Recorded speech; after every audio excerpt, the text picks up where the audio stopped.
Hello friends, आज हम psychology के 30 क्वेश्चन सोल्व करेंगे जो रीट की एग्जाम हुई थी अभी 23 जुलाई को लेवल फर्स्ट और फर्स्ट शिफ्ट में।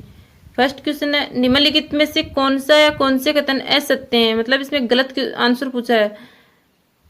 ऑप्शन है, यह समझना जरूरी नहीं कि प्रत्येक बच्चा अद्वितीय है। बी, बच्चा एक एकीकृत पूर्ण के रूप में विकसित होता है। सी, विकास के एक पहलू में किसी समस्या की दूसरों को प्रभावित करने की संभावना होती है। डी, विकास एक अनुक्रमिक प्रक्रिया है।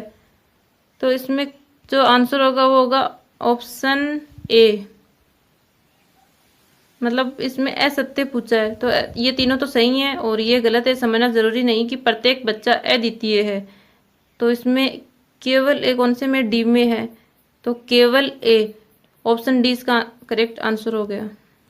नेक्स्ट क्वेश्चन, तब होती है जब परिपक्वता और अनुभव के कारण मनुष्य में क्रमबद्ध और प्रगतिशील परिवर्तन होते हैं। ऑप्शन ए, वृद्धि। बी, विकास। सी, शारीरिक बदलाव। डी, मानसिक परिवर्तन। तो इसमें परिपक्वता और अनुभव के कारण मनुष्य में क्रमबद्ध प्रगतिशील परिवर्तन होते हैं। तो ये हो गया इसका आंसर ऑप्शन बी, विकास, डेवलपमेंट। नेक्स्ट क्वेश्चन, निम्नलिखित में से कौन सी बचपन की विशेषता नहीं है। ऑप्शन ए, प्राक्टोली आयु। बी, अनुकरणीय आयु। सी, सवाल करने की आयु। डी, खिलौना आयु। तो इसका आंसर हो गया बी, अनुकरणीय आयु। नेक्स्ट क्वेश्चन, प्रकृति एवं पोषण विवाद निम्नलिखित में से किससे संबंधित है। ए, आनुवंशिकी एवं वातावरण। बी, व्यवहार एवं वातावरण। सी, वातावरण एवं जीव विज्ञान। डी, वातावरण एवं पालन पोषण। तो इसका आंसर हो गया आनुवंशिकी एवं वातावरण, ऑप्शन ए। नेक्स्ट क्वेश्चन, प्रतिभाशाली बालक की बुद्धि लब्धि होती है। तो प्रतिभाशाली बालक का IQ 140 होता है, ऑप्शन बी। नेक्स्ट क्वेश्चन, स्कूलों को व्यक्तिगत भिन्नताओं का ध्यान रखना चाहिए क्योंकि, ऑप्शन ए, प्रत्येक छात्र को विशिष्ट महसूस करवाने हेतु। बी, छात्रों के बीच के अंतर को कम करने हेतु। सी, छात्रों एवं छात्राओं की क्षमताओं और प्रदर्शन को नहीं जानने के लिए। और डी, समझने के लिए कि छात्र सीखने में समर्थ या असमर्थ क्यों हो रहे हैं। तो इसका आंसर होगा कि व्यक्तिगत भिन्नताओं का ध्यान रखना चाहिए। तो ऑप्शन डी आंसर हो गया इसका, समझने के लिए कि छात्र सीखने में समर्थ और असमर्थ क्यों हो रहे हैं। नेक्स्ट क्वेश्चन, 16 वर्ष की आयु का बच्चा बुद्धि लब्धि परीक्षण में 75 अंक प्राप्त करता है, उसकी मानसिक आयु कितने वर्ष होगी। तो उसकी मानसिक आयु होगी 12 वर्ष, option D is correct. Next question, प्रत्येक व्यक्ति का कार्य निश्चित योग्यताओं का प्रतिबिंब होता है। किसी विशेष कार्य को करने में व्यक्ति अपनी समस्त मानसिक योग्यताओं में से कुछ को प्रतिदर्श के रूप में चुनाव कर लेता है। यह सिद्धांत किसने दिया। Option A, Thorndike. B, Thurstone. C, Guilford. D, Thomson. तो ऑप्शन डी करेक्ट आंसर है, थॉमसन। नेक्स्ट क्वेश्चन, निम्न में से कौन सी व्यक्तित्व मापन की प्रक्षेपी विधि है। ए, निर्धारण मापनी। बी, अवलोकन। डी, साक्षात्कार। और सी, साक्षात्कार। और डी, कथानक संप्रत्यक्षण परीक्षण। तो इसका आंसर हो गया ऑप्शन डी, कथानक संप्रत्य परीक्षण, TAT जो होता है परीक्षण वो। नेक्स्ट क्वेश्चन, सृजनात्मकता मुख्यतः किससे संबंधित है। अति सक्रियता, कम बोधगम्यता, अभिसारी चिंतन, अपसारी चिंतन। तो ऑप्शन डी करेक्ट है, इसमें अपसारी चिंतन होगा। नेक्स्ट क्वेश्चन, निम्नलिखित में से कौन सी स्थिति समायोजन को बढ़ावा देती है। ए, तीव्र चिंता। बी, अपराध बोध के बारे में जुनूनी सोच। सी, बीमारी का डर। डी, विक्षिप्त भय और चिंता से मुक्ति। तो इसमें समायोजन को जो बढ़ावा देती है तो उसमें हो गया ऑप्शन डी, विक्षिप्त भय और चिंता से मुक्ति। तो इसका आंसर हो गया ऑप्शन डी। नेक्स्ट क्वेश्चन, प्रतिभाशाली बालक के लक्षण क्या है। फर्स्ट, अभिव्यक्ति में नव्यता। सेकंड, जिज्ञासा। थर्ड, वार्तालाप प्रियता। और फोर्थ, अति सक्रियता। तो इसका जो प्रतिभाशाली बालक के लक्षण पूछा है इसमें, तो अभिव्यक्ति में नव्यता और जिज्ञासा यानी फर्स्ट और सेकंड जिसमें ऑप्शन है वो करेक्ट हो जाएगा। तो बी में ये दोनों है, तो बी, ऑप्शन बी करेक्ट है, आंसर है। नेक्स्ट क्वेश्चन, बुद्धि लब्धि के लिए निम्नलिखित फॉर्मूला किसने दिया? विलियम स्टन, टर्मन, बीने एंड गाल्टन। तो जो ये फॉर्मूला बुद्धि लब्धि का ये फॉर्मूला दिया, ये टर्मन ने दिया है। Option B answer. Next question, Raven का बुद्धि परीक्षण इंगित करता है कि वह औसत से लेकर औसत से अधिक बुद्धिमत्ता की श्रेणी में आता है। हालांकि पढ़ने, वर्तनी, सामाजिक विज्ञान और विज्ञान में उसके ग्रेड बहुत कम है, उसके गणित के ग्रेड काफी अधिक है। रवि लेखन कौशल में अच्छा है, रवि में अधिक संभावना है। ऑप्शन ए डिस्कैल्कुलिया, गणित से संबंधित विकृति। ऑप्शन बी डिसग्राफिया, लेखन से संबंधित विकृति। ऑप्शन सी डिसलेक्सिया, पढ़ने से संबंधित विकृति। और ऑप्शन डी डिस्फेजिया, बोलने से संबंधित विकृति। तो इसमें जो इसमें आंसर होगा ऑप्शन सी डिसलेक्सिया, पढ़ने से संबंधित विकृति। Option C correct answer. Next question, सीखना व्यवहार में उत्तरोत्तर सामंजस्य की एक प्रक्रिया है, यह कथन किस शिक्षाविद के द्वारा दिया गया है? तो ये कथन स्किनर का दिया हुआ है। स्किनर ही इसमें ए ऑप्शन में है, तो यही करेक्ट हो जाएगा। ऑप्शन ए स्किनर होगा। नेक्स्ट क्वेश्चन, कक्षा सेकंड की छात्रा सृष्टि को अध्यापिका ने मूल गणित विषय के सवाल करवाए। अगले दिन उसने बाजार में सामान खरीदने के उपरांत दुकानदार द्वारा दी गई योग की गलती को चिन्हित करके सही करवाया। यह अधिगम का कौन सा प्रकार है? यानी कि उसने जो गलती थी उसको सही करवाया। ऑप्शन ए नकारात्मक स्थानांतरण, बी सकारात्मक स्थानांतरण, सी द्विपक्षीय स्थानांतरण और डी शून्य स्थानांतरण। तो उसने गलती को सही करवाया, इसका मतलब सकारात्मक स्थानांतरण। Option B correct answer. Next question, एक व्यक्ति में एक समय पर दो विपरीत इच्छाओं का होना कहलाता है? द्वंद्व, कुंठा, चिंता या फिर दबाव। तो यानी कि एक ही समय पर दो विपरीत इच्छाओं का होना, मतलब जाहिर सी बात है इसमें द्वंद्व हो गया। Option number A correct answer हो गया इसका। नेक्स्ट क्वेश्चन, निम्न में से किस सिद्धांत को पुनर्वलन का सिद्धांत भी कहते हैं? ऑप्शन ए क्रिया प्रसूत अनुबंधन सिद्धांत, बी उद्दीपक अनुक्रिया सिद्धांत, सी शास्त्रीय अनुबंधन सिद्धांत, डी अंतर्दृष्टि सिद्धांत।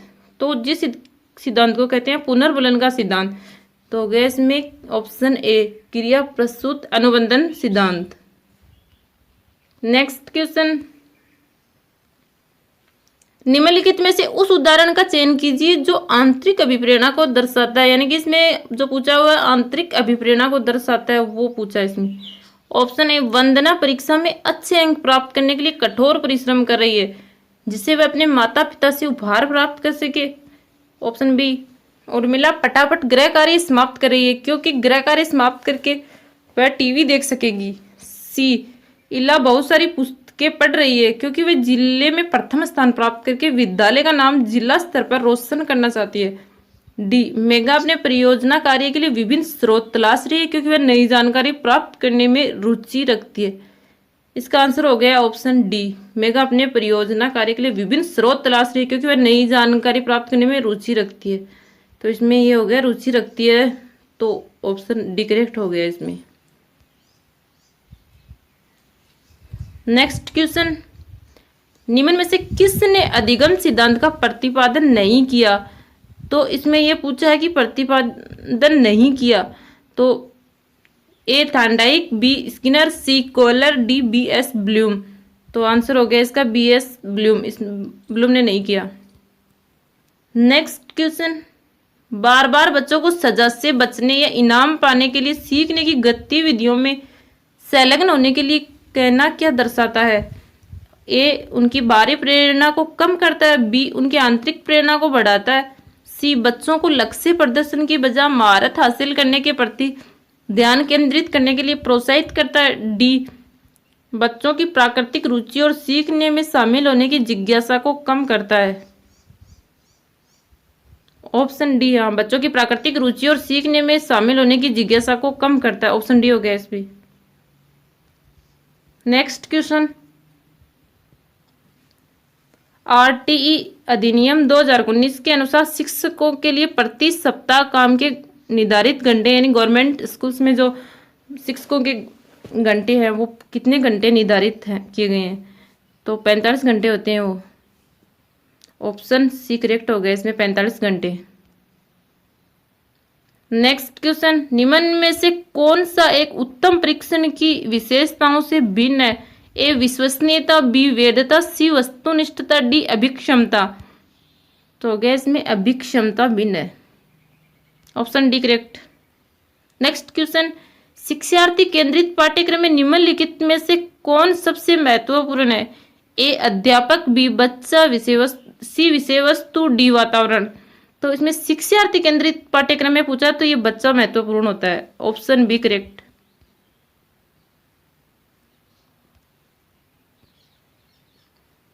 नेक्स्ट क्वेश्चन, एक चिंतनशील शिक्षक कक्षा कक्ष में ऐसी परिस्थिति उत्पन्न करता है कि छात्र ए व्याख्यान सुन सके, बी कक्षा कक्ष में शिक्षक के व्याख्यान के नोट्स ले सकें, सी कक्षा कक्ष में अनुशासन बनाए रखें, डी छात्रों और शिक्षक में पारस्परिक अंतःक्रिया को प्रोत्साहन मिले। तो इसमें ये पूछा कि चिंतनशील शिक्षक कक्षा कक्ष में ऐसी परिस्थिति उत्पन्न करता है कि छात्रों और शिक्षक में पारस्परिक अंतःक्रिया को प्रोत्साहन मिले। ऑप्शन डी करेक्ट है इसमें। नेक्स्ट क्वेश्चन, क्रियात्मक अनुसंधान का अर्थ है, एक्शन रिसर्च का अर्थ पूछा है इसमें। ऑप्शन ए एक अनुदेरीय अनुसंधान, बी एक अनुप्रयुक्त अनुसंधान, सी एक शोध जिसे तत्काल समस्या को हल किया जा सके, डी सामाजिक आर्थिक उद्देश्य के साथ एक शोध। तो इसमें क्रियात्मक अनुसंधान का अर्थ होता है एक शोध जिसे तत्काल समस्या को हल किया जा सके। तो इसका आंसर हो गया सी। ऑप्शन सी करेक्ट हो गया इसमें। नेक्स्ट क्वेश्चन, एनसीएफ 2005 के अनुसार एक शिक्षक की भूमिका होनी चाहिए, अनुमोदक, बी सुविधादाता, सी आधिकारिक, डी तानाशाह है। तो एक शिक्षक की भूमिका हमेशा एक सुविधादाता की होती है। Option B, option B answer हो गया इसका। नेक्स्ट क्वेश्चन, मूल्यांकन का उद्देश्य क्या होता है? ऑप्शन ए बच्चों को मंद शिक्षार्थी और प्रतिभाशाली बच्चों के रूप में अंकित करने के लिए, बी उन बच्चों की पहचान करने के लिए जिन्हें उपचारी उपाय की आवश्यकता है, सी सीखने की कठिनाइयों और समस्या क्षेत्रों का निदान करने के लिए, और डी उस सीमा तक प्रतिपुष्टि प्रदान करना जहां तक हम उत्पादनशील जीवन जीने के लिए शिक्षा प्रदान करने में सफल रहे। तो इसमें मूल्यांकन का उद्देश्य पूछा है, तो इसका आंसर हो गया ऑप्शन डी उस सीमा तक प्रतिपुष्टि प्रदान करना जहां तक हम उत्पादनशील जीवन जीने के लिए शिक्षा प्रदान करने में सफल रहे हैं। नेक्स्ट क्वेश्चन, ये मिलान वाला क्वेश्चन है। एक तरफ विकास के सिद्धांत के नाम है, दूसरी तरफ सिद्धांत का वर्णन है। फर्स्ट है इसमें समीप दूराभिमुख दिशा, तो इसमें हो गया इसका शरीर से